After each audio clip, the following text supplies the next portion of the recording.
Hello and good day everyone! Happy to share you today ang aking version sa pagluluto ng ginisang talong.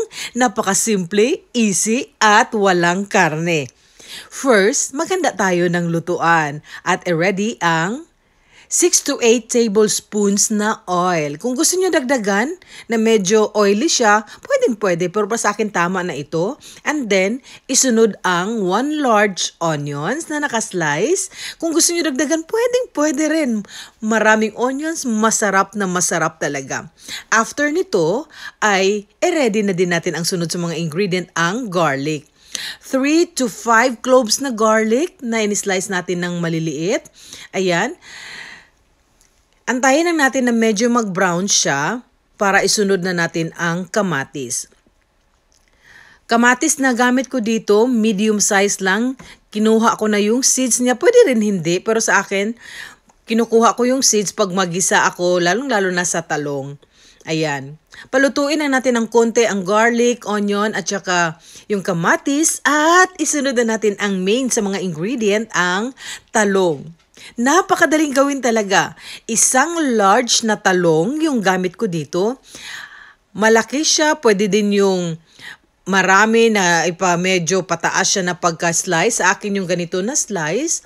Napakadali lang talaga gawin. And after nito, ilagay na natin yung mga seasoning first, ang ating soy sauce. 2 tablespoons na soy sauce yung gamit ko. Pagkatapos, ang 1/2 teaspoon na pamintang durog or yung ating pepper powder. At naglagay ako dito ng seasoning. Yung 1/2 lang na teaspoon ng Knorr powder or pwede din yung magic sarap natin dyan sa Pilipinas or pwede din konting asukal. Pero para sa akin ay ang gamit ko dito Knorr powder. After nyan takpan natin and then antayin natin ng 5 minutes or more. Ay pwede na. This time, 5 minutes ito ay okay na at lutong-luto na ang talong. Napakadali lang talaga gawin. Di na kailangan ng karne, ng tuna, ng sardinas na ilagay, kundi plain lang talaga na talong. Napakasarap talaga sa mga mahilig dyan sa gulay, lalong-lalo na yung mga vegetarian dyan ay pak na pak at pasok na pasok talaga itong recipe na ito sa inyong panlasa. Hope you like this video. Napakasimpleng pagluto ng ginisang talong.